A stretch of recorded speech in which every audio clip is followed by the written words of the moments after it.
Hi friends, ఈరోజు topic వచ్చేసరికి error correcting code. Error correcting code అంటే ఏంటంటే కోడ్ స్విచ్లో error detection and error correction. Suppose ఏదైనా ఒక కోడ్ తీసుకుంటే అందులో ఎర్రర్ ఉంటుంది కదా, దాన్ని డిటెక్ట్ చేసి కరెక్ట్ చేయడాన్ని ఎర్రర్ కరెక్టింగ్ కోడ్ అంటారు. ఇందులో ఎగ్జాంపుల్ వచ్చేసరికి హ్యామింగ్ కోడ్. హ్యామింగ్ కోడ్ అంటే ఏంటంటే అదొక special type of error correcting code. దానివల్ల యూజ్ ఏంటంటే దాని ఎర్రర్ అనేది డిటెక్ట్ చేసి కరెక్ట్ చేస్తుంది. ఏ టైప్ ఆఫ్ ఎర్రర్స్ని డిటెక్ట్ చేస్తుంది అంటే సింగిల్ బిట్ ట్రాన్స్మిషన్ ఎర్రర్ అయితేనే హ్యామింగ్ కోడ్ అనేది డిటెక్ట్ చేసి కరెక్ట్ చేస్తుంది. ఒక ఎగ్జాంపుల్ తీసుకుంటే సపోజ్ ఇప్పుడు 0011 అనే మెసేజ్ బిట్ని 7 బిట్ హ్యామింగ్ కోడ్ కింద కన్వర్ట్ చేయాలి. అది కూడా even parity bit. Parity bit అంటే ఏంటో ముందు నేను ఒక షార్ట్ చేసి అప్లోడ్ చేశాను.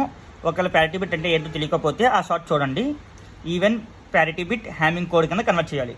సపోజ్ ఇప్పుడు 0011 ఇక్కడ టోటల్ మెసేజ్ బిట్స్ ఎన్ని ఉన్నాయి, నెంబర్ ఆఫ్ మెసేజ్ బిట్స్ ఎన్ని ఉన్నాయి టోటల్ 1 2 3 4 మన నెంబర్ ఆఫ్ మెసేజ్ బిట్స్. ఇప్పుడు ప్యారిటీ బిట్స్ ఎన్ని కావాలో మనం క్యాలిక్యులేట్ చేయడానికి ఒక ఫార్ములా ఉంటుంది.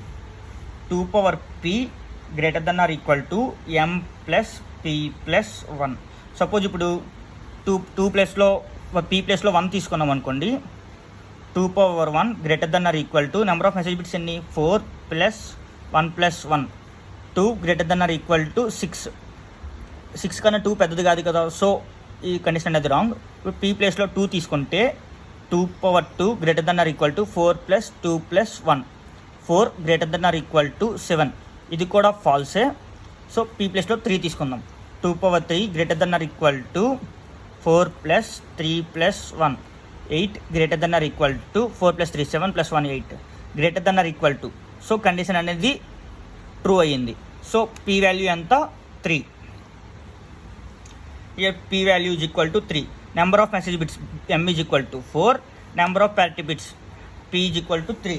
Total number of bits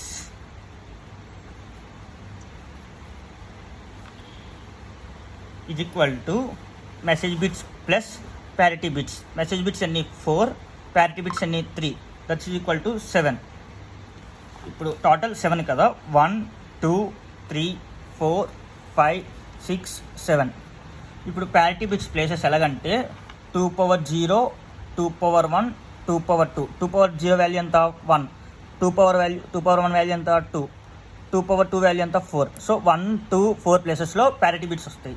so 1 ప్లేస్లో p1 అండ్ అగైన్ 2 ప్లేస్లో p2 అండ్ 4 ప్లేస్లో p3. రిమైనింగ్ ప్లేసెస్లో m1 m2 m3 m4. మనకు already m1 m2 m3 m4 తెలుసు. ఇక్కడ ఆల్రెడీ మెసేజ్ బిట్స్ ఇచ్చారు. ఏంటంటే మనం ఇప్పుడు లెఫ్ట్ నుంచి రైట్ ఉన్నాయి కాబట్టి ఇక్కడ మనం రైట్ నుంచి లెఫ్ట్ రాసుకోవాలి. 0011 మనకి p1 p2 p3 కావాలి.